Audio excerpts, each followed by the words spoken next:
So మన YouTube channel దాదాపు 11 రోజుల క్రితం హ్యాక్ అయింది. ఈరోజు మార్నింగ్ వచ్చింది. సో హ్యాక్ అయిన ముందు ఎలా ఉన్నామో ఆ తర్వాత అలాగే ఉండి ఇప్పుడు అలాగే ఉన్నాం అనమాట. సో ఎప్పటికీ మారని దాన్ని సత్యము అంటారు కాబట్టి, ఒకవేళ ఈ స్థితి మారలేదు కాబట్టి సత్యానికి ఒక ప్రతీక, ప్రూఫ్ ఉండదు, నీకు తెలుస్తుంది. అయితే నాకు ఇప్పుడు హఠాత్తుగా ఒక పద్యం గుర్తొచ్చింది. యోగి వేమన సినిమాలో తను అఖండ బ్రహ్మానందానుభవం పొందుతున్నానని చెప్పి వాళ్ళ అన్నగారికి వదిన గారికి వేమన ఒక ఉత్తరం రాస్తాడు. సో చివరిసారి వేమయ్య దర్శనం చేసుకుందామని ఆయన ఇక సమాధి అవ్వబోతున్నాడు. మళ్ళీ జనాలకు మధ్యలోకి రాడు. అప్పుడు తండోపతండాలుగా వస్తారు. సో వేమన అందరినీ చివరిసారిగా చూస్తాడు, అందరూ వేమనని చివరిసారిగా చూస్తారు. అప్పుడు అన్నా వదిన కూడా కాళ్ళ మీద పడతారు. సో వీళ్ళంతా ఒక విషయం అయితే, అభిరాముడికి వేమనకి ఒక ప్రత్యేక సందర్భం. అభిరాముడికి వేమన మీద ఉంది ఒక ఆవేశం లేదా అటాచ్మెంట్, రాగం. వేమనకి ఎవరి మీద లేదు. ఇది బ్యూటీ. అప్పుడు పోతున్నప్పుడు వేమయ్య అని పిలిస్తే సినిమాలో తీసిన విధానం బాగుంది. రియల్గా అట్లా జరిగింది లేదో నాకు తెలియదు. అప్పుడు వేమన వచ్చి అభిరాముడిని చూసి అభిరాముడి చేతులు పట్టుకొని, తన చేతుల్లో అభిరాముడి చేతులు తీసుకొని, తర్వాత తన చేతులు ఇట్లా ఓపెన్ చేసి చూపించి అభిరాముడి చేతులు ఓపెన్ చూపిస్తే అప్పుడు ఒక పాట పాడతాడు, చిన్న పద్యం. ఎచటి నుండి వచ్చు ఎచటికి తాబో నిదుర చందము ఎరుగనేర్చెనేని సర్వముక్తుడగును సర్వము తానౌను విశ్వదాభిరామ వినురవేమ అని పాడతాడు. ఇది ఫస్ట్ టైం చూసినప్పుడు టచ్డ్ మై హార్ట్.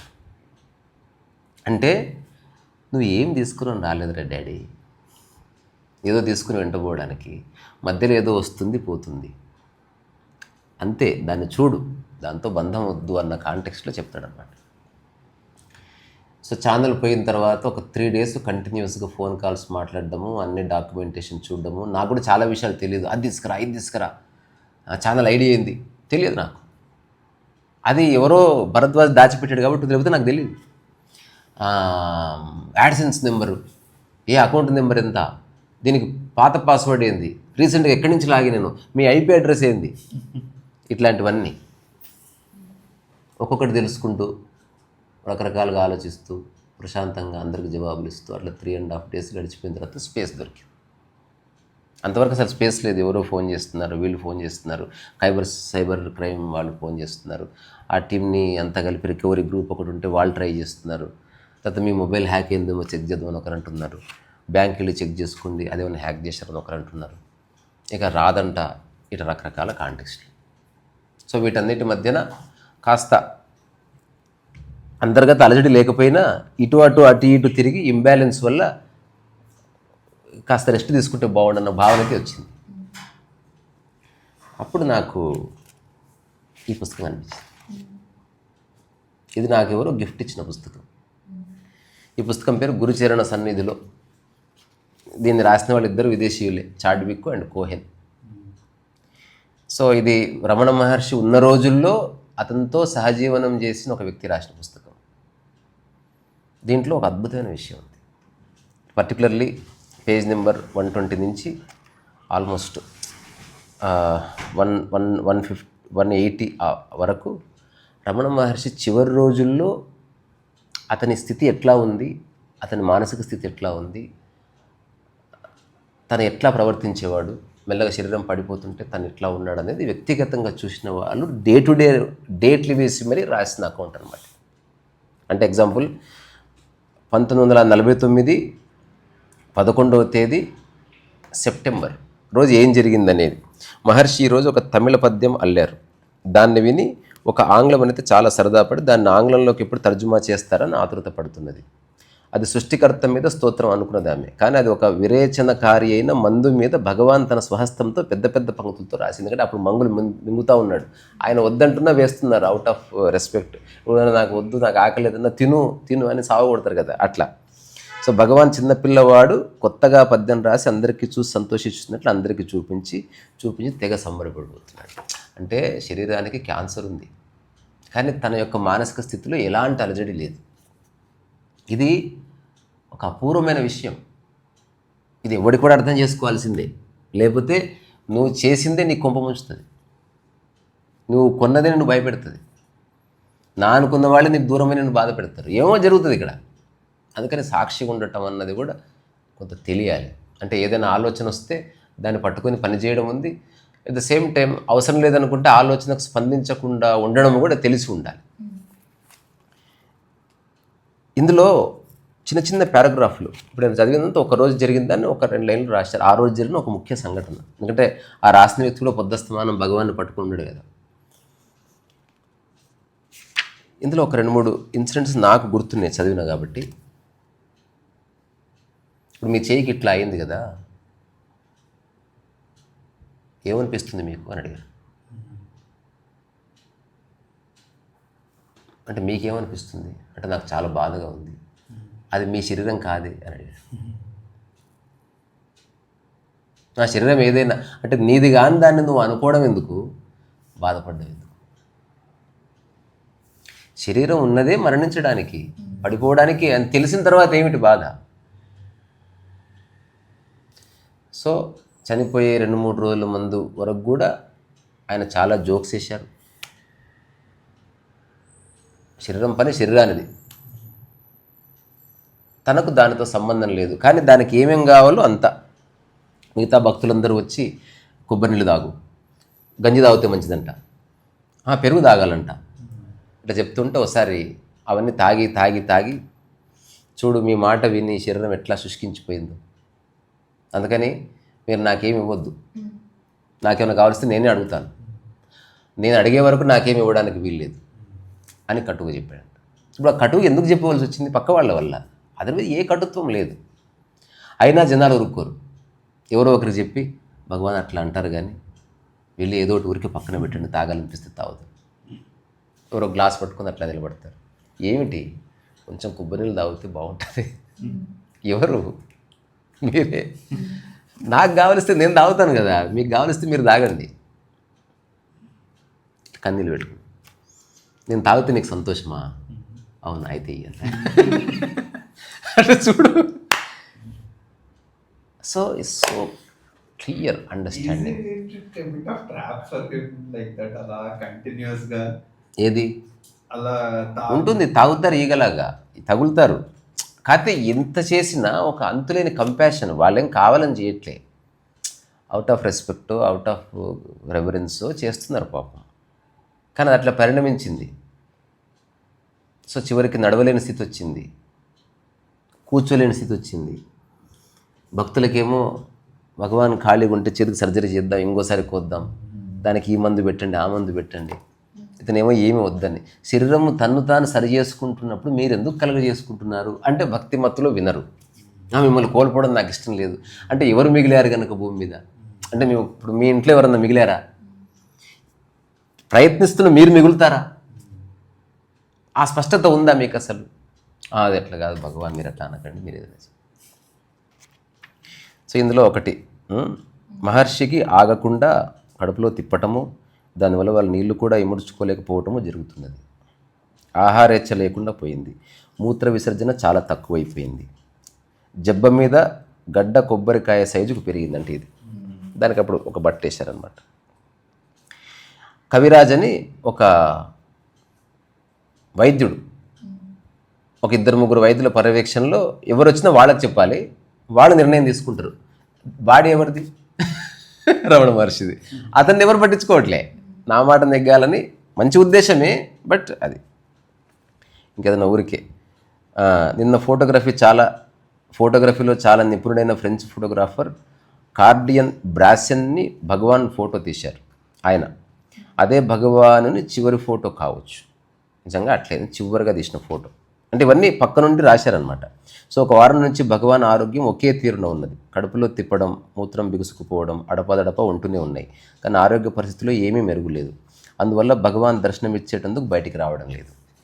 నిన్న పొద్దున మద్రాసు రాష్ట్రానికి గవర్నర్ అయిన భావనగర్ మహారాజా వారి సతీమణి వచ్చి భగవాను చిన్న గదిలో దర్శించుకుని ఆశ్రమం ఆలయంలో పూజ జరిపించుకొని తాము కొద్ది వారాల క్రితం పంపిన తెల్ల నెమళ్లను గురించి వాకప్ చేసి వెళ్ళిపోయారు. అంటే ఆ రోజు జరిగింది ఇన్ఫర్మేషన్. ఇప్పుడు సాయంత్రం 6 గంటలైంది. 24 గంటల నుంచి భగవాన్ మూత్రం విసర్జించలేదు. పుండు పెద్దదై దాని మీద కాలీఫ్లవర్ గుత్తులలాగా గడ్డలు పొటమరుస్తూనే ఉన్నాయి. కవిరాజు గారు ఈ ప్రాంతం కవిరాజైన డాక్టర్ పరశురామయ్యరకు కేసును ఒప్పగించి నిన్నే కలకత్తాకు బయలుదేరారు. ఇదంతా ఒక డైరీ లాగా. ఓవరాల్గా ఏమిటి, 15వ తేదీ ఏప్రిల్, అంటే ఇదే నెల 1950, ఆ రోజు భగవాన్కి ఆల్మోస్ట్ లాస్ట్ మూమెంట్స్ అనమాట. అంటే భగవాన్ మరణించిన రోజు అది. ఆ తర్వాత ఆయన అట్లా అందరి దిక్కు చూస్తూ అట్లా కళ్ళు మూసారు అంతే. సో నేనేం చెప్పాలనుకుంటున్నానంటే, మన లైఫ్లో మనం ఎన్నో సృష్టిస్తాం, క్రియేట్ చేసుకుంటాం. ఒక ఇల్లు కావచ్చు, లేకపోతే బంధువులు కావచ్చు, అది అనివార్యం. కానీ దాని పట్ల మన వైఖరి మన చేతుల్లో ఉంటుందనేది ఒక అనుభవం. ఇప్పుడు నేను చెప్పినా ఎవరికి అర్థం కాకపోవచ్చు, లేదా వీడిదో వెర్రివాగుడు వాగుతున్నా అనిపించవచ్చు, లేదా ఈ ఫిలాసఫీలు మనకెందుకు భయ్యా అని అనిపించవచ్చు. అట్లా అనిపిస్తుంది కూడా. అయినప్పటికీ ఎవరో ఒకరు మేలుకున్నప్పుడు జీవితం కాస్త సింప్లిఫై అవుతుంది. సో ఇప్పుడు నేను ఈ 11 రోజులు నేనేం చేశానన్నది ఒక బుక్ రాద్దాం అనుకుంటున్నాను. ఇప్పుడు నా సాక్ష్యంగా నా బిడ్డ ఎదురుగుంది కాబట్టి నేను దాదాపు గదిలో ఒంటరిగా ఉన్నాను. దానికి కారణం, బయటకు వస్తే ఎవరో ఒకరు ఏదో అడుగుతారు, నన్ను ఒక రకంగా చూస్తారు. దానికి నా క్వశ్చన్ అంటే వచ్చిందా అట్లా చూస్తారనమాట. అది కూడా నాకు వద్దు. వస్తే వస్తుంది, లేకపోతే లేదు. నేను మాట్లాడింది అనుకో, ఆ మాటకి ఇంకొక ప్రతి మాట ఏదో వస్తుంది, ఏదో ప్రశ్న అడుగుతారు, నేను దానికి జవాబు ఇవ్వాలి. నాకే పూర్తి అండర్స్టాండింగ్ లేనప్పుడు నేను ఎట్లా జవాబిస్తాను? అది ఆబ్వియస్ సమగ్రంగా ఉండదు. నా అండర్స్టాండింగ్ సమగ్రంగా ఉంది, ఎట్లా రాకపోయినా పర్వాలేదంటూ ఒప్పుకోరు. అట్లా అనొద్దు.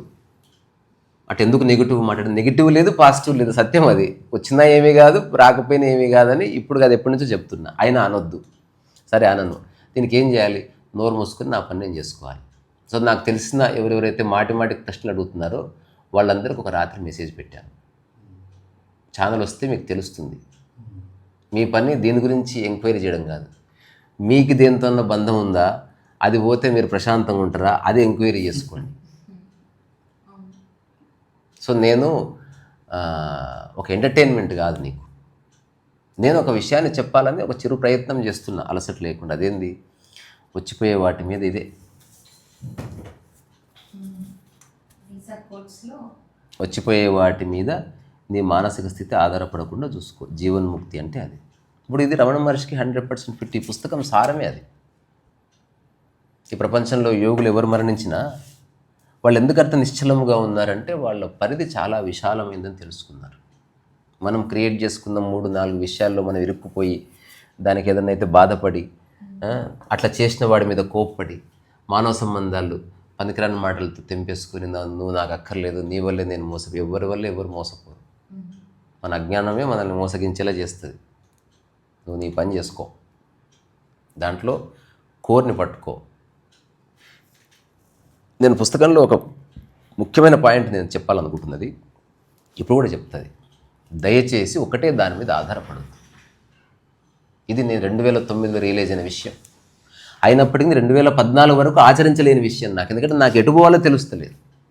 విషయం అర్థమైంది నాకు, కానీ మనకు కదలడానికి ఎన్ని సంవత్సరాలు. అప్పటికి శాండార్ట్ మొదలైన ఏదో ఒక బ్లాక్ లాగా నేను ఎక్స్పీరియన్స్ చేశాను 2015లో. అప్పుడు నేను మెల్లగా నా మైండ్లో ఒక ఫ్రీడమ్, ఒక లిబరేషన్, ఒక ఫ్లవరింగ్ చూసిన. ఇప్పటికి అట్లే ఉంది. అదేంది? ఖాళీ సమయంలో చాలా విషయాలు నేర్చుకోండి. వంట నేర్చుకోండి, గిన్నెలు నేర్చుకోండి, ఇంగ్లీష్ నేర్చుకోండి, కమ్యూనికేషన్ స్కిల్స్ నేర్చుకోండి, కుట్లు అల్లికలు నేర్చుకోండి, కార్ నేర్చుకోండి, ఏదో సాఫ్ట్వేర్, వర్డ్, తెలుగు టైపింగ్ నేర్చుకోండి, యూట్యూబ్ ఎలా చేయాలో నేర్చుకోండి, ఎడిటింగ్ నేర్చుకోండి. చిన్న చిన్నవి. ఇంకొంచెం ఓపిక ఉంది, పుస్తకం ఎలా రాయాలో నేర్చుకోండి. ఇంకా ఓపిక ఉంది, తక్కువ డబ్బుతో బిజినెస్ ఎట్లా చేయొచ్చు అని ఎంక్వైరీ చేయండి. అందులో ఏదో ఒక సంవత్సరం చేసి చూడండి. మీ పను ఉద్యోగం చేస్తూనే ఖాళీ సమయంలో కుటుంబ సభ్యులంతా కూర్చొని మాట్లాడండి. హఠాత్తుగా ఈ భూమి మీద అన్ని దారులు మోసుకుపోతే మనం బతకడం ఎట్లా? Figure it out. నేను ఎవ్రీడే ఆలోచిస్తాను. నేను ఒక పళ్ళ బండి పెడదాం అనుకుంటున్నాను. అంటే ఎందుకు ఇన్హిబిషన్ ఉండకూడదు? అంటే నాకు ఒక పరువు ఉంది, నాకు ఒక ప్రతిష్ఠ ఉంది, ఇంత బతికి నేను పళ్ళ బండి అమ్మితే నా పరువు ఇజ్జత్ నీకు ఏ ఇజ్జత్ లేదు బేసికల్లీ. రెండోది, ఒక పని చేస్తే పోయే ఇజ్జత్ అసలు ఇజ్జతే కాదు. మనకి 3 రకాల విషయాలతో శరీరం సంబంధం కలిగి ఉంది. ఆ తర్వాత ముగిస్తాను. నేను దీని గురించి ఎలాబొరేట్గా మాట్లాడతా. మన శరీరం, అందరి శరీరాలు, పర్టికులర్లీ అమ్మాయిలవైతే ఇంకా ప్రామినెంట్గా తెలుస్తుంది, 3 రకాలుగా వస్తువుల్ని అది క్యారీ చేస్తుంది, లేదా 3 రకాలుగా వస్తువులతో సంబంధం కలిగి ఉంది అది. మొదటిది శరీరానికి తగిలించడం. రెండోది తగిలించడం అంటే షర్టు, దండ, ఎత్తికి పెట్టుకునేది ఏదన్నా. ఇంకా ఏమేమి తగిలిస్తారు బేట? చెప్పులు, ఇవన్నీ శరీరానికి తగిలించాం. అంటే నీ శరీరానికి అవి వేలాడుతున్నాయి కానీ శరీరం దాన్ని పట్టుకోలేదు. ఇది ఫస్ట్ది. This is good. Second stage ఉంది, శరీరానికి ఇరికియడం. అంటే ఉంగరం. దండ వేరు, ఉంగరం వేరు. ఇప్పుడు శరీరం పట్టుకోలేదు కానీ శరీరాన్ని అది పట్టుకుంది గట్టిగా. మూడవది శరీరంలోకి ఇరగడం, ముక్కుపుల్ల. మనం చేసే మన లైఫ్లోకి వచ్చిన దేన్ని షర్ట్లాగా ఉంచుకోవాలి తప్ప, మరి అవసరమైతే ఉంగరంల వరకు తీసుకెళ్ళొచ్చు, కానీ ముక్కుపుల్ల చేసుకోదు. దాన్ని డెంట్ పడుతుంది. అంటే అది లేకపోతే ఏదో కోల్పోయిన భావన వస్తుంది, because that became part of you. అందుకని ఏదైనా ఒక పనిని జీవన విధానంగా చేయాలి కానీ దాని ఫలితాన్ని జీవన విధానంగా చేసుకోవద్దు. ఇప్పుడు యూట్యూబ్ జీవన విధానం లైఫ్ అంతా చేయొచ్చు, కానీ యూట్యూబ్ ద్వారా నాకు ఇది జరుగుతుంది, దానికోసం నేను లైఫ్ అంతా చేస్తా అంటే జరగకపోవచ్చు. నువ్వు జీవితకాలం టీ చేయొచ్చు, కానీ జీవితకాలం ఇంత సేల్స్ అవ్వాలనుకుంటే జరగకపోవచ్చు, కానీ టీ చేయొచ్చు. జీవితకాలం పుస్తక రచన చేయొచ్చు, కానీ సేల్ అవ్వాలని అనుకుంటే, రెస్పాన్స్ రావాలనుకుంటే రాకపోవచ్చు. అందుకని ఆపేస్తాం మనం. ఈ చిన్న విషయం నేను ప్రాక్టికల్గా తెలిసిన ఈ 11 రోజుల్లో ఆ అవగాహన, అదర్వైజ్ నీకు గంట చాలా యుగంలా గడుస్తుంది. చాలా ఇంపేషన్స్ వచ్చేస్తుంది. ఒక్క నెగిటివ్ థాట్ చాలు నిన్ను పిచ్చివాడిని చేయడానికి. లైఫ్ అంతా వేస్ట్ అనిపించచ్చు, లేదా ఎవరెవరి మీదనో కోపం రావచ్చు. ఇప్పుడు నేను ఏదో చేస్తున్నా, లింక్ క్లిక్ చేయడం, ఫ్రెండ్ చేసాడు, అతని మీద కోపం రావచ్చు. అక్కడ నేను ఏదో మాట అనొచ్చు, ఆ వ్యక్తిని నేను ఏదో కొట్టొచ్చు, అది ఒక పోలీస్ కేసుకి దారి తీయొచ్చు. అసలు లైఫ్ అంతా వేస్ట్ అనిపించచ్చు. అసలు మనుషులు నమ్మొద్దురా అనొచ్చు. ఏదో సినిమాలు ఉంటుంది, ఒక అబ్బాయి ఒక అమ్మాయిని మోసం చేస్తే అసలు ఆమె మగజాతిని ద్వేషిస్తుంది ఆ అమ్మాయి ఆ సినిమాలో. అంటే ఒకడు మోసం చేశాడు కాబట్టి. అట్లా ఉంటారు అట్లా. అందుకని నేనేం చెప్పాలనుకుంటున్నానంటే, జీవితాన్ని సరళతరం చేసుకోవడం ముఖ్యము, దాంతోపాటు అతి తక్కువ ఆధారపడడం అన్నది కూడా చాలా ఇంపార్టెంట్. ఇది సూచన, సలహా కాదు. లేకపోతే ఇలా చేయండి, మీరు ఇలా చేస్తే అట్లా అన్నట్లే. నేను మీరు ఇలా చేస్తే కోటీశ్వర్లు అవుతారని అట్లా చెప్తలేను. డబ్బు ఉండని ఉండకపోని నీ మైండ్లో బరువు ఉండకూడదు. నీ మైండ్లో ఏమంటారు, ఇంప్రింట్స్ ఉండకూడదు, ముద్రలు. If somebody has imprints or some weight that is pulling him down, what can they do? అతనే దానికి ప్రాధాన్యత ఇస్తున్నాడని. ఇప్పుడు ఎవరన్నా నేను బేవకూఫ్ అన్నారు, నువ్వు 10 days తర్వాత ఆలోచిస్తున్నావు అంటే అన్నవాడు ఎప్పుడో వెళ్ళిపోయాడు, అన్నమాట ఎప్పుడో గాల్లో కలిసిపోయింది, దాన్ని మోసుకొని తిరుగుతున్నది ఎవరు? ఆ వ్యక్తే. సో మనమే ప్రాధాన్యత ఇస్తాం. నేను చెప్పేది అవగాహన కలగలేదన్నది ఒకటి. చిన్న ఒక స్టెప్ తీసుకుంటే దట్ విల్ గో. అది వ్యక్తి, నా టాపిక్ అది కాదు. నేను చెప్పాలనుకున్నది, ఇప్పుడు కంప్యూటర్లో టెంపరరీ ఫైల్స్ క్యాషే అంటారు కదా, డిలీట్ చేయమంటారు కదా. డూప్లికేట్ ఇమేజెస్ ఉంటే డిలీట్ చేయి, మెమరీ స్పేస్ క్లీన్ అవుతుంది. ఇవన్నీ తెలుసు మనిషికి. మరి నీ దమా క్లీన్ చేసుకోవా? నీ మైండ్ లోపల ఎన్ని టెంపరరీ ఫైల్స్ ఉన్నాయి, ఎన్ని కరప్ట్ ఫైల్స్ ఉన్నాయి, ఎన్ని అన్వాంటెడ్ ఫైల్స్ ఉన్నాయి, ఎంత క్యాషే ఉంది, ఎన్ని రిపీటెడ్ థాట్స్ ఉన్నాయి, ఎన్ని డూప్లికేట్ థాట్స్ ఉన్నాయి, ఎన్ని అవుట్సోర్స్డ్ థాట్స్ ఉన్నాయి. ఎప్పుడన్నా చూస్తే చాలా బాగుంటుంది. అందుకని ఇప్పుడు నేను రాసిన పుస్తకంలో నిన్ను కాపాడేది భూమి మీద 2. ఒకటి ఎరుక, రెండవది, నీకు దేంతో సంబంధం కలిగి ఉన్నావో దాని పట్ల కలిగిన సరైన అవగాహన. ఉదాహరణకి ఈ బాటిల్ నేను కొన్నాను, దీని పట్ల సరైన అవగాహన అంటే ఒకవేళ ఇది నా జీవితం నుంచి వెళ్ళిపోయినా నేను దోసిల్లో నీళ్లు తీసుకొని తాగుతాను అన్నది సరైన అవగాహన. తద్వారా నువ్వు లిబరేషన్లో నుండి ఆపరేట్ చేస్తున్నావు. అలాగని ఎలాగో పగిలిపోతుంది నేనే ఎత్తి కింద పడగొట్టట్లే. ఏండ్లైనా దాన్ని కాపాడదాం, కానీ ఎప్పుడో ఒకప్పుడు ఏదన్నా మిస్టేక్ జరగచ్చు. తర్వాత హరి నాకు మెసేజ్ పెట్టిండు. దాని సారాంశం ఏంది, ఆల్మోస్ట్ ఒక 3 రోజుల తర్వాత వచ్చింది నీ మెసేజ్. అంటే ఒక లెంత్ 4-5 మినిట్స్ ఉంది. దాంట్లో ఒక లైన్, నీ ఛానల్ ఉన్నప్పటికంటే నీ ఛానల్ పోయిన తర్వాతనే నువ్వు జనాలకు బాగా తెలుస్తావు, సో అది అందుకు మంచిదే అయింది అన్నాడు. నేను దాన్ని ఎందుకు నెగిటివ్ తీసుకుని, సత్యం అది. నాకు ఒక్కరు కూడా సానుభూతి చూపించాలి, ఒక్కరు కూడా. దాని అర్థమైంది, ఐఎమ్ నాట్ వరీడ్, సింపుల్. అంటే నేను చింతించడం లేదు, బాధపడ్డం, నా జీవితంలో అవి లేవు. నేను అడుగుతాను ప్రశ్న, కొన్నిసార్లు గంభీరంగా కనబడవచ్చు. ఎందుకంటే ఇప్పుడు హాస్పిటల్ ఏదైనా అడిగినప్పుడు సీరియస్, నువ్వు నవ్వుకుంటూ చిదానందంగా ఎట్లా అడుగుతావు? ఆబ్వియస్గా యూ లుక్ సీరియస్. ఎందుకంటే నువ్వు మైండ్ని అనవసరమైన ఫోకస్ పెట్టాల్సి వచ్చింది కొన్ని విషయాల మీద. అందుకని ఇదేమంత పెద్ద విషయం కాదు. ఈ మొత్తం కాన్వర్జేషన్లో ఒక్క అంశాన్ని గోడ మీద రాసుకోండి, ఒక్కటే దాని మీద ఆధారపడద్దు. ఇప్పుడు భర్త ఉన్నాడు, ఆధారపడద్దు. అతను సంపాదిస్తున్నాడు, నువ్వు ఖాళీ సమయంలో ఏదైనా సంపాదించడానికి ఒక ద్వారం ఓపెన్ చేసుకో. ఒకటి సంపాదిస్తున్నావు, ఒక అటు 8 అవర్స్ ఇటు 8 అవర్స్ ఖాళీ ఉంది, ఇంకొక 1 అవర్లో ఇంకేదైనా సంపాదన వచ్చేది ఏదైనా క్రియేట్ చేసుకో. దాంతోపాటు ఉన్న డబ్బుని ఫిక్స్డ్ చేసుకోండి. Don't waste money. మనం ఇక్కడ ఎవరినో సాటిస్ఫై చేయడానికి బతకడం వేస్ట్. మనం ఇక్కడ స్టైల్ స్టేట్మెంట్ ఇవ్వాల్సిన అవసరం లేదు.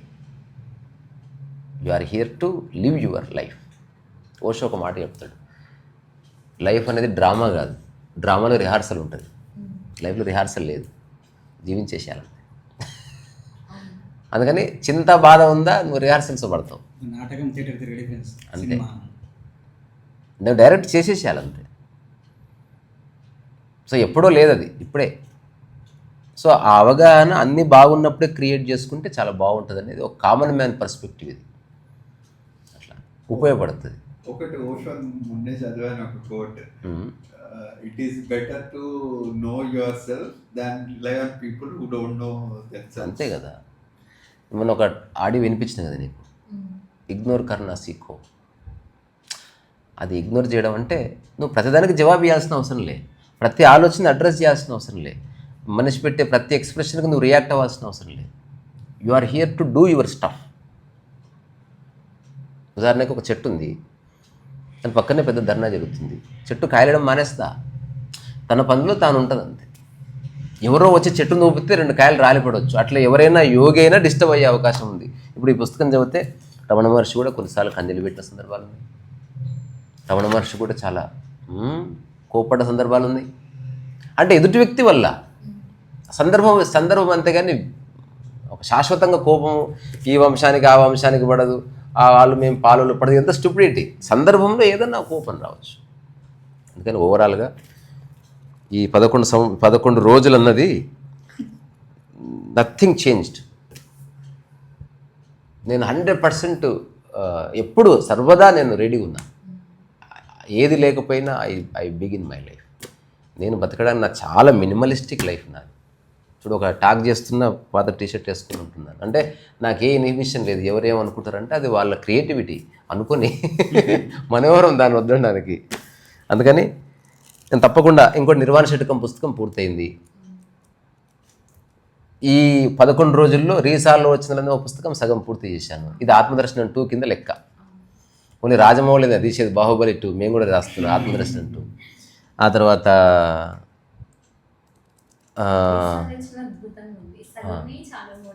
చిన్న చిన్న మాటలు. యాక్చువల్లీ ఆత్మదర్శనం చదివానని నీకు మెసేజ్ పెట్టా కదా, అది ముందు మామూలుగా మాట్లాడతావు కదా, నేను అనుకున్నాను అది నీకు బయోగ్రఫీ ఆటోబయోగ్రఫీ అనుకున్నాను. చదువుతున్నాను నెమ్మదిగా వస్తుందేమో అని చెప్పేసి అయిపోయింది బుక్. ఆత్మకథ వేరు, ఆత్మదర్శనం వేరు. అంటే సెల్ఫ్ని అర్థం చేసుకోవడం అంటే నువ్వు మానసికంగా నగ్నంగా మారడం అంతే, అంతకుమించి. ఇప్పుడు మీ శరీరం మీద ఏది క్యారీ చేయరు, భర్త ఏదైనా వస్తువు ఇచ్చినా తీసుకెళ్ళి కింద పెడతారు కదా, అట్లా భర్త ఏదైనా ఆలోచన ఇస్తే కూడా తీసి కింద పెట్టేయండి రాత్రిపూట. Don't carry. ఇంతే అర్థం. ఇది ఎట్లా అన్నది ఇట్ విల్ టేక్ టైం. నువ్వు ఇచ్చే ప్రాధాన్యతలు, నీకున్న అటాచ్మెంట్స్, నీకున్న ఇన్హిబిషన్స్, రకరకాల ఫోబియాలు, నోషన్స్, ధారణలు, ఇది ఇంత పెంటకుప్ప ఇది. ఇది మామూలు ఆటలు, బాడుకవాటలు చాలా ఆడుతుంది ఇది.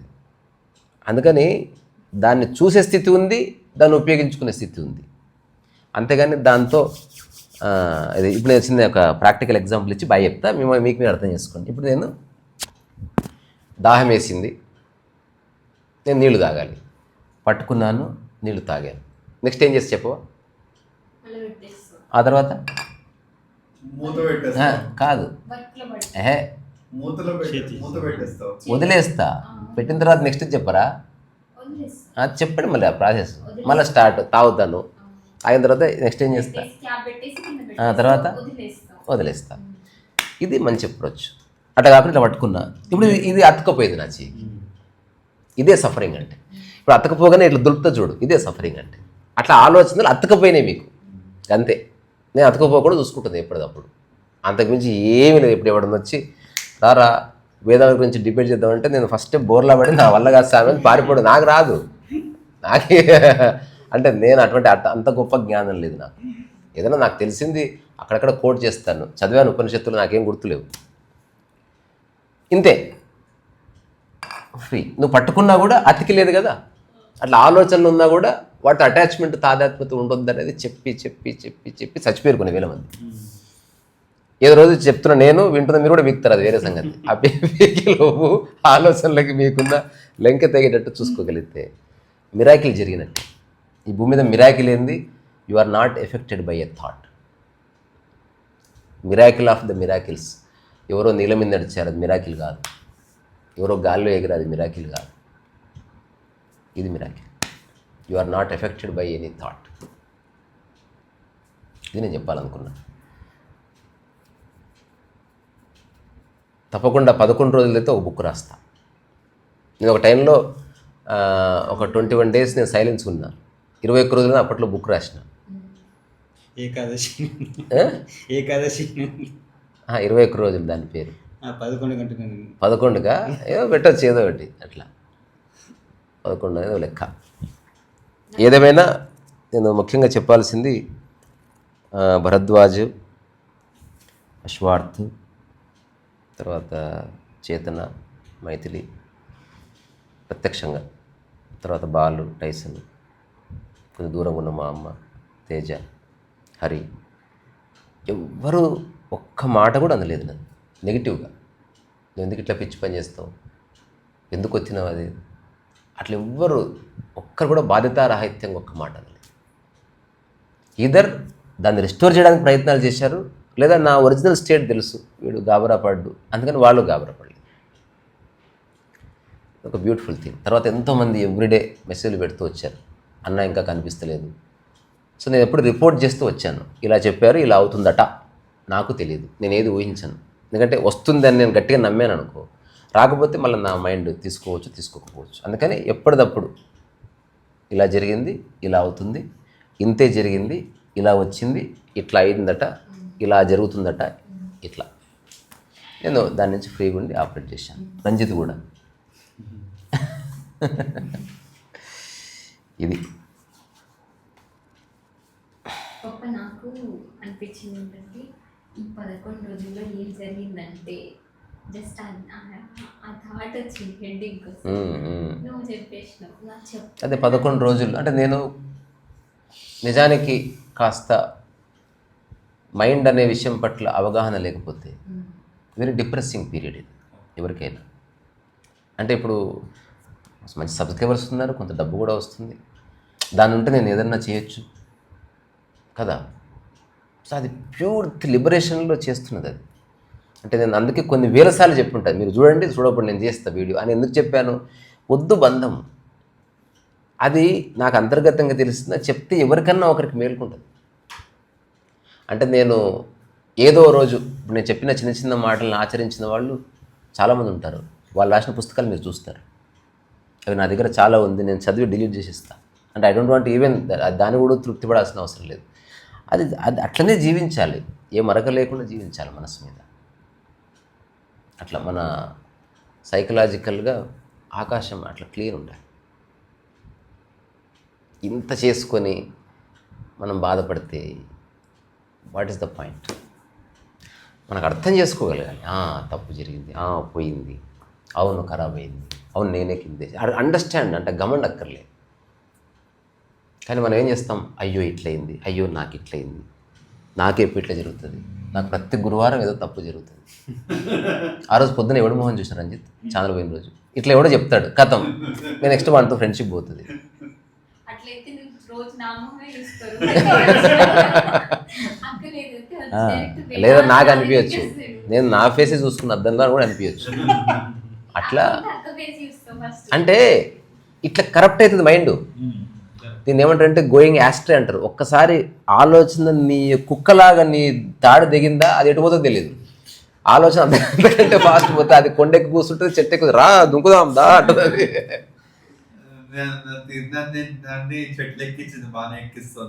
ఎక్కిస్తుంది. చాలా కేర్ఫుల్గా ఉండాలి. నీ యొక్క మిత్రుడు, నీ యొక్క శత్రువు థాటే. పడుకున్నప్పుడు మిత్రుడు లేడు, శత్రువు లేదు. మొన్న ఎవరో నాకు ఒకరి మీద చాలా కోపం ఉందండి, ఏం చేయాలి అంటే ఏమీ లేదు, ఎంతసేపు తిట్టాలనుకుంటున్నాను, మినిమం 5 నిమిషాలు, అంత ఉంది కసి నాకు. నిద్రపోయినప్పుడు తిట్టండి పోయి. అంటే నిద్రపోతే అతను వినడు కదా, మెలుకులు ఉందా వినకపోతే. And how do you know that somebody is listening?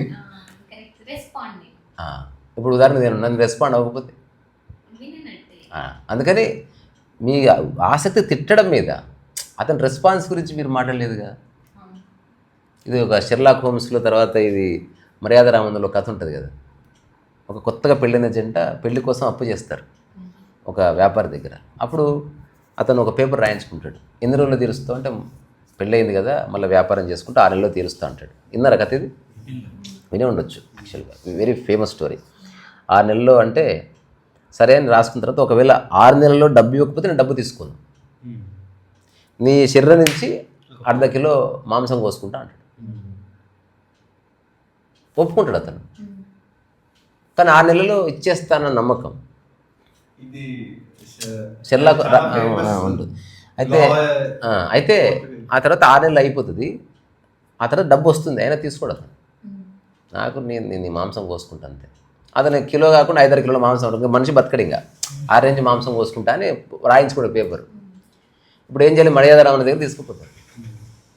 మర్యాద రామన్ అంటాడు, ఏంది విషయం చెప్పు అంటే, ఇటు చేద్దాం కరెక్ట్ చెప్పిండు కదా, ఏమయ్యా బుద్ధి లేదా స్వామి నీకు, 6 నెలల్లో ఇవ్వాలి కదా నువ్వు. పద్మనాభం ఎక్సలెంట్ యాక్టింగ్ చేస్తాడు ఆ సినిమాలో, ఇవ్వాలి కదా 6 నెలల్లో. కరెక్టే అంటే, వాళ్ళ భార్యకు వచ్చి కాలు పట్టుకుంటుంది, మీ దగ్గరకు వస్తే న్యాయం చెప్తారని. మీరే అంటే మీరు పేపర్ రాసిచ్చిండ్రు, మీరే ఒప్పుకున్నారు, అందుకని ఆయన అనుకున్న ప్రకారం మాంసం కోసుకోవాల్సిందే. ఇదే నా తీర్పు, తీసుకురండి ప్లేట్ అంటే భార్య మూర్చి పడిపోతుంది, వీడు గచ్చును ఉడుకుతాడు. సినిమా కాబట్టి పోసే చూపించలేదు సంగతి. ఆ తర్వాత ఉడుకుతుంటే పట్టుకున్నాని తీసుకురారా చాకంటే, మహారాజా మీరు చాలా గ్రేటు, నిజంగా న్యాయం మీద అంటే, అవును మరి 100% న్యాయం అంటే న్యాయమే, కోసుకో అంటాడు. ఇట్లా కత్తి పెట్టబోతుంటాడు అనమాట. నువ్వు పేపర్ మీద ఏం రాసినావు అంటే, 5 కిలోల మాంసం కోసుకుంటా. కరెక్ట్. ఒక్క చుక్క రక్తం పడ్డా నా కొడక కింద నీ పై వాళ్ళు నేను చంపేస్తాను. మాంసం అంటే మాంసమే కోసుకో, రక్తం వాళ్ళది. ఇట్లా ఇంటెలిజెన్స్ అనమాట. అప్పుడు ఆడు కాళ్ళము వెళ్ళిపోతుంది అంటే చూడు అట్లా అది. సో మళ్ళా నేను యాక్చువల్లీ ఇంకో ఛానల్ కాంతిరి సమ్మానం అనే ఛానల్ క్రియేట్ చేసినాం. ఒకవేళ ఇది రాకపోయినా నేను మళ్ళీ ఒకటి అందరూ డేటా పోయింది. దయచేసి ఆ చక్కర్లో పడకండి మీరు. స్థితి నేను చెప్పేది అర్థం చేసుకోండి. ఇది రెగ్యులర్గా ఛానల్, నేను అట్లా చేయట్లేదు. నేను ఐఎమ్ నాట్ అగెన్స్ట్ డేటా. నా ఉద్దేశం మీరు వీడియోలు సేవ్ చేసుకుంటాను కాదు, 2-3 లైన్స్ పట్టుకొని దాన్ని ఓన్ చేసుకోండి, దాన్ని జీవితంలో రాకి చూసుకోండి. అట్లా లిబరేట్ అయిపోయి మీరు నా నుంచి ఫ్రీ అయిపోండి. ఇది నేను యాక్చువల్గా నేను చేయాలనుకుంటున్నాను. ఇప్పటి నుంచి మీ ప్రతి వీడియో మేము దయచేసి మీరు సేవ్ చేసి పెట్టుకోవద్దు, అర్థం చేసుకోండి. నాకు కావాలంటే ఎవరో ఒకరితో చేపించి పెడతా, అది నేను చేయను. ఎవరైనా చేస్తా అంటే ఓకే అని చెప్పాలనుకుంటున్నాను. నా బిడ్డ చేస్తా అన్నది, ఇంకెవరు చేస్తా అన్నారు, ఏదో ఛానల్ చేసి కొంత బాధ్యత అప్పగిచ్చో ఏదైతే స్ట్రెస్ లేకుండా ఎట్లా చేయాలో చూద్దాం. కానీ నా ఉద్దేశం చిన్న చిన్న విషయాలు, ఇదే ఇస్ ద హోల్ పాయింట్. ఇదంత ఆషమాషి కాదు, అర్థమైతే వెరీ గుడ్, అంతే. సో మళ్ళీ ఎప్పటిలాగే రేపటి నుంచి పోస్ట్ కార్డు, సంసారం కొనసాగుతున్నట్టు బంధం లేకుండా. అది మధ్యలో ఆపేసిన బిడ్డ. నిర్మాణ శతకం పూర్తయింది. అరుణాచలం అనుకుంటున్నాను. ఎండలు ఉంటాయి అన్నారు. ఎండలు అన్ని చోట్ల ఉంటాయి అని నేను అంటున్నాను. రెండవది, మనం ఎండలు ఎందుకు తిరుగుతాం? సాయంత్రం మర్యాద రామనుకున్న తెలివి మనకు లేదా? ఎర్లీ మార్నింగ్ 7 లోపు కలుసుకుందాం, సాయంత్రం 6 తర్వాత కలుసుకుందాం. అక్కడ అరుణాచలం అరుణగిరి ఉంటుంది కదా, అక్కడ చాలా చల్లగా ఉంది. నేను చెప్పేది, మనసుంటే మార్గం ఉంది, టోపీ ఉంది, టోపీ అమ్మ ఉంది, కొబ్బరి నీళ్ళు ఉన్నాయి, ఏమన్నా అడిట్ హాస్పిటల్ ఉంది, చెప్పులు ఉన్నాయి, అన్నీ ఉన్నాయి. అయినా సంశయం ఉంటే మనం ఏం చేస్తాం చెప్పు? దానికి మనం ఇప్పుడు ఎవ్వరు ఏమీ చేయలేరు. వైజాగ్ వెళ్ళినప్పుడు ఎందుకు మాట చెప్పిన గుర్తుందా బిడ్డ? ఇది ఏమన్నా వైజాగ్లో బీచ్లో బీచ్ ఉంటుంది, బీచ్లో ఎండ ఉందంటే వైజాగ్ అంటే ఎండ లేకుండా ఉండదు, ఎండతో కలిపి వైజాగ్ ఉంటుంది. అంటే యూ కెనాట్ ఎక్స్క్లూడ్ ఎండ ఫ్రమ్ వైజాగ్. బీచ్ నుంచి కూడా అన్ని చోట్ల కలిసే ఉంది. మైండ్ ఫ్రీగా ఉంది కదా. ఒక మా అక్క కొడుకు, వాడేం చిన్నపిల్లవాడు, కానీ క్రియేటివ్ థాట్ ఉంటుంది చూసిన. ఆరు బయట కూర్చుందాం, ఊరికే మాట్లాడుకుంటుంటే రాత్రిపూట వచ్చేది ఏందిరా అని అడిగాను నేను. చందమామ అని చెప్పాడు. కరెక్టే కదా. నేను ఎప్పుడో ప్రశ్న, మరి పొద్దున పూట వచ్చేది అన్నాడు. ఏం జవాబు ఇచ్చింటాడు గెస్ట్ చేయండి చూద్దాం. ఓన్లీ చిన్న పజిల్. ఓకే అయిపోయింది, నువ్వు చెప్పు. నువ్వు చెప్పు. సూర్యుడు ఓకే, ఆడికి తెలుసు, ఇంకా స్కూల్ కూడా పోలే. చెప్పేది అంత చిన్న పిల్లవాడు. రాత్రిపూట వచ్చేది చందమామ, మరి పొద్దున పూట ఎండమామ. బాగుంది. అంటే అట్లుండాలి మైండ్. ఒకటి చెప్పాలనుకున్నా, అది వచ్చేది కోర్టు బోర్డులో నిలబడి చెప్పు. అదేంటి, మీతో మాట్లాడుతుంటాను కదా, సమ్వేర్ స్టార్టింగ్ వచ్చినప్పుడు క్వశ్చన్ అడిగేవాడిని. I got into this bad habit where అలా ఏమో ఇలా ఏమో ఆ మైండ్ గేమ్ ఆడుతుంది, అది ఏదేదో చెప్తుంది. అది sometimes it's best to ask, sometimes hearing you is tough, నీకు క్వశ్చన్ తెలుసా? but it is better అని. నీకు క్వశ్చన్ తెలుసా? It has been proved and it is documented in the history also. మంచిగా ఖాళీగా విలాసవంతమైన జీవితం జీవిస్తూ రకరకాల గొడవల్లో ఉన్న ఒక సమాజం.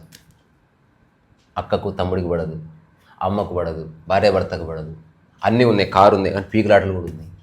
ఇట్లాంటి సమాజంలో హఠాత్తుగా వేరే దేశం వచ్చి కబ్జా చేశారు. ఇప్పుడు వేరే దేశం బానిసలేరు వీళ్ళు. 24 hours వర్క్ చేస్తుంటే అందరి మీద ఫ్రెండ్షిప్ వచ్చేసింది ఇప్పుడు. ఎందుకంటే నీ మైండ్ ఖాళీగా ఉండడం వల్ల ఈ పనికిరాని ఆలోచన. ఇప్పుడు అక్కడ ఏంది, వాడు తుపాకి పట్టుకొని తిరుగుతుంటాడు, నువ్వు పక్కకు చూస్తేనే కాలుస్తాడు వాడు, అమ్మతో ఇప్పుడు వీకులాడుతావు. ఇప్పుడు అట్లా ఒక వారం రోజుల్లో నీకు మెల్లగా మంచి ఆహారం తింటున్నావు, మంచిగా నిద్రపోతున్నావు, శరీరం అలసిపోతుంది, మెల్లగా థాట్స్ ఎవాపరేట్ అయిపోయినాయి. మొట్టమొదటిసారి భార్యను చూస్తే అరే భలే ఉంది, ఎవరి అమ్మాయి అనిపిస్తుంది, మళ్ళీ ఫ్రెష్ అయిపోయింది. అందుకని ఆలోచనలు దాడి చేస్తాయి, అంత ఆషమాషి కాదు, నేనే చెప్తున్నాను. ఇప్పుడు హఠాత్తుగా ఈరోజు చదివి రేపు అట్లా ఉండదు. నీకు దేంతో అటాచ్మెంట్ ఉందో అదంతా వచ్చి నీ మైండ్ మీద దాడి చేస్తాయి ఖచ్చితంగా. అందుకే లెట్ us ప్రాక్టీస్ దిస్. ఇది 50 ఏళ్ళు వాడుకుందాం, వితౌట్ అటాచ్మెంట్ వాడుకుందాం అంటుంది అంతే. నువ్వేం గ్లాస్ని పడేసి నువ్వు హిమాలయాలకు పోమని చెప్తలేదు నేను. బట్ దాడి చేస్తే అఫ్ కోర్స్ దాడి చేస్తున్నాయి, బీభత్సంగా దాడి చేస్తున్నాయి. కానీ ఒకసారి అర్థం కదా, ముందుకెళ్తున్నాను ఇక్కడ పడి కూలిపోతానా అని చెప్పేసి. ఏది కాదు, stop giving too much importance to your self and your problems. అంటే మనకి మనం ఎక్కువ వాల్యూ ఇచ్చుకోవడం అట్లా. నేను చిన్న కథ రాసిన, జ్ఞానోదయం. సాల్వ్ చేసుకో. There is no salvation. దానికి ప్రాధాన్యత తీసేసేయి నువ్వు. కొన్నిటికి సొల్యూషన్, ఉదాహరణకి నేను చీకట్లో నాకు పాము కనిపిస్తుంది లేదా కలలో పాము వస్తుంది, దాన్ని ఎట్ట చంపాలి చెప్పు అన్న. ఇప్పుడు చెప్పు, దానికి ఏంటి సొల్యూషన్? పామే లేదు అని తెలుసుకోవడమే. ఒకవేళ మళ్ళీ పాము వస్తే నేను లేని పాముకు భయపడుతున్నా తెలుసా, నేను మామూలు కమెడియన్ కాదు నేను అని చెప్పు. లేని సమస్యకి నేను పరిశాన్ అవుతున్నా, ఆ సమస్య కాదని తెలుసు నాకు అని చెప్పడం మొదలు పెట్టాలి. ఈ విషయానికి స్పందించొద్దని తెలిసి కూడా స్పందిస్తున్నాను నేను, తెలుసా అజ్ఞానం అంటే ఇదే అని పోయి గొడవపడు. తెలిసి చెయ్యి, బాగుంటుంది అది, కానీ ట్రాప్లో పడి చేయకూడదు. నేను ఒక చిన్న కథ రాసిన, జ్ఞానోదయ కథలు. ఆ కథ పేరు క్యూఆర్ కోడ్. సో భూమి మీద అందరికి క్యూఆర్ కోడ్ ఉంటుంది, ఫేస్ల మీద ఇక్కడ బొట్టులాగా. ధనికుల క్యూఆర్ కోడ్ అట్లా, అంటే వాళ్ళకున్న డబ్బును బట్టి దాన్ని బట్టి ఒక క్యూఆర్ కోడ్ వస్తుంది. రెస్టారెంట్కి వెళ్ళినా ఎక్కడికి వెళ్ళినా క్యూఆర్ కోడ్ స్కాన్ చేస్తే వాడు నగ్నంగా వచ్చినా సరే క్యూఆర్ కోడ్ తెలిసిపోతుంది. మీరు కోటీశ్వరులు రండి సార్ రండి, మీరు గొప్ప ఫిలాసఫర్ రండి సార్ రండి. అదే ఊరిలో ఒక బెగ్గర్ ఉంటాడు, అతను క్యూఆర్ కోడ్ ఉంటుంది, స్కాన్ కూడా కాదు. దాంట్లో ఏం వాడు తెలీదు, వాడికి జ్ఞానం లేదు, వాడికి డిజైర్స్ లేవు, వాడికి వాడి మీద ఏ ధారణ లేదు, వాడికి జీవితం లేదు, మరణం లేదు. వాడేదో తింటున్నాడు, పడుకుంటున్నాడు హాయిగా. ప్రళయం వచ్చి అందరు వీకారు. ఇప్పుడు అందరు పైన స్వర్గంలో ఉన్నారు. ఇప్పుడు బయట క్యూఆర్ కోడ్ స్కానర్ ఉంది. ఆ లైన్లో నిలబడ్డ వాళ్ళు అందరూ అనుకుంటున్నారు, నేను భూమి మీద ఎన్నో మంచి పనులు చేశాను, నాకు ఎంత విలువ ఉందో, నాకు క్యూఆర్ కోడ్ చూస్తే ఇంద్రునికి తెలిసిపోతుంది, నేను పక్కా స్వర్గానికి పోతా, స్వర్గంలో 7th floor పోతా, అందులో నా రూమ్లో ఏసీ ఉంటుంది. ఇట్లాంటి డిస్కషన్స్ అన్నీ చేస్తుంటారు అనమాట. ఎవరు క్యూఆర్ కోడ్ స్కాన్ చేసిన 5 పైసలు 10 పైసలనే వస్తుంటుంది. సార్ మీరు రాంగ్ స్కానర్ ఉన్నట్టుంది, $1 million వర్త్ నాది భూమి మీద. భూమి మీద ఉన్న స్కానర్ వేరే, ఇక్కడ ఉన్న స్కానర్ వేరే. ఈయన తీసి నరకంలో నూకండి అసలు ఇంకేందరు మాట. ఆ తర్వాత బెగ్గర్ ఉంటాడు వెనుక ప్రశాంతంగా. ఎవరో చెప్తారు, కోటీశ్వర్ల క్యూఆర్ కోడ్ ఏంటంటే నరకానికి పంపిస్తున్నారు. ఇంకా నీ గతి నా గతి ఏంద్ర అంటే, అసలు అది నేను నేల మీద ఆలోచించలేదు, అది ఇక్కడ ఆలోచించలేదు. స్వర్గం గేట్లు తెలిస్తే ఓకే, లేకపోతే ఇంట్లో కూర్చుంటా. అంటే I'm not interested to go anywhere, wear ever I'm happy అన్న తర్వాత లాస్ట్ ఇతను వచ్చాడంట. అతని మీద కూడా చాలామంది కోటీశ్వర్లు ఉన్నారు. అతను క్యూఆర్ కోడ్ స్కాన్ చేయగానే మొట్టమొదటిసారి స్వర్గం అంతటి లైట్లతో వెళ్ళిపోయాడు. దేవతలు దేవుళ్ళు అందరూ వచ్చారంట, పూల మళ్ళీ తీసుకుపోయారంట కోటీశ్వర్ల కాలిది కింద. వాటి ధర్నా చేశారు. ఏంది ఇదంటే అప్పుడు స్పోక్స్ పర్సన్ చెప్పాడు, నీకు అర్థం కాలేదు, నాకు అర్థమైంది. అతను ఏనాడు పూజించలేదు, అతను ఎవరికి అన్నదానం చేయలేదు, కానీ అతను ఎప్పుడూ సాటి మనిషికి ద్రోహం కూడా చేయలేదు. అసలు అతను ఎప్పుడు పరిచింతన చేయలేదు, తన పని తాను చేసుకున్నాడు. అట్లాంటి వాడి కోసం మేము ఎదురు చూస్తూ ఉన్నాం. మరి కొందరు నరకానికి పంపించారు, కొందరు స్వర్గానికి పంపిస్తారు. మరి వీడిని ఏం చేస్తారంటే వీడిని దేవుడిని చేస్తూ ఉన్నారు. దేవుడు అంటే ఎవరు అంటే అది ఎవడు గంట కొట్టినా వింటాడు. ధనికులకు ఒక గంట, మామూలు ఒక గంట లేదు కదా దేవాలయంలో, పెట్టుకుంటారేమో భవిష్యత్తులో తెలియదు. సో ఈ గురుచరణ సన్నిధిలో చదవండి. రమణ మహర్షి చెప్పిన కథలు అంతా పక్కన పెడితే లాస్ట్ మూమెంట్లో అతను ఎట్లా ఉన్నాడు, జరిగిన కాన్వర్జేషన్స్ ఏమిటి, చనిపోయే గంట ముందు ఏం జరిగింది, రమణ మహర్షి ఎంత హ్యూమరస్గా ఉన్నాడు. అందరు దిగాలుగా ఉంటే ఆయన ప్రశాంతంగా చూస్తున్నాడు. ఎందుకు అంత డల్గా ఉన్నారు అని. ఈయన ఒక 2 daysలో పోతారని అందరు డల్గా ఉన్నారు. ఏదైనా ఇది పోయేదని మీకు తెలీదా అని అడిగాడు. ఇంకా చూడు, ఇంకా అంటే అంత స్పష్టత. అక్కడి నుంచి నేను మాట్లాడుతున్నా. ఏదో రోజు ఈ భూమి ఉంటుంది, మనం ఉండకపోవచ్చు, ఇది అంగీకరిద్దాం. ఆ తర్వాత ఏదో రోజు నువ్వు కొనుక్కున్న వస్తువు నీ లైఫ్ నుంచి జారి పడిపోవచ్చు. లెట్ us యాక్సెప్ట్ దట్ అని మాత్రమే చెప్తున్నా.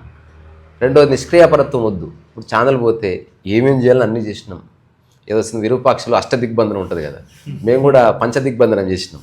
అంటే యూట్యూబ్లో ఫామ్ నింపి కాంప్లైంట్ చేయడం, ట్విట్టర్ టీమ్ యూట్యూబ్కి పెట్టడం, ట్విట్టర్లో ట్రెండింగ్ లాగా మెసేజ్లు పెట్టడం, సైబర్ క్రైమ్ వాళ్ళతో చేయడం, ఆ తర్వాత బ్యాంకింగ్ వ్యవస్థలో చెక్ చేసుకోవడం. ఇవన్నీ ఎవడనే చేస్తాడు. నేను మనసు ప్రశాంతంగా ఉంచుకుని ఇవి చేశాను అంతే, అంతకుమించి ఏమి లేదు. ఇక్కడి నుంచి మీ అందరిలో ఉన్న ప్రశాంతతకి నేను ఎప్పటిలాగే శిరస్సు ఉంచి నమస్కారం చేస్తున్నా. దయచేసి మన ఆనందాన్ని, ప్రశాంతతని పనికిరాని వాటికి తాకట్టు పెట్టద్దు. ఎవడో ఏదో అన్నాడు అంటే అనుకోని లేదు, చూడదు. మీరున్నది మీ పని చేసుకోవడానికి, ఇది సలహా కాదు, సూచన మాత్రమే. ఉంటుంది కదా, టెంపుల్కు దారి ఇష్టం ఉంటే పో, లేకపోతే లేదు. అట్లా సూచన, తప్పకుండా పో అనే ఉన్నది. అది ఈ పుస్తకం చదవండి. ఇది చాలా రోజుల తర్వాత ఈ 11 రోజుల్లో ఐ ఫినిష్డ్ రీడింగ్ ఇట్.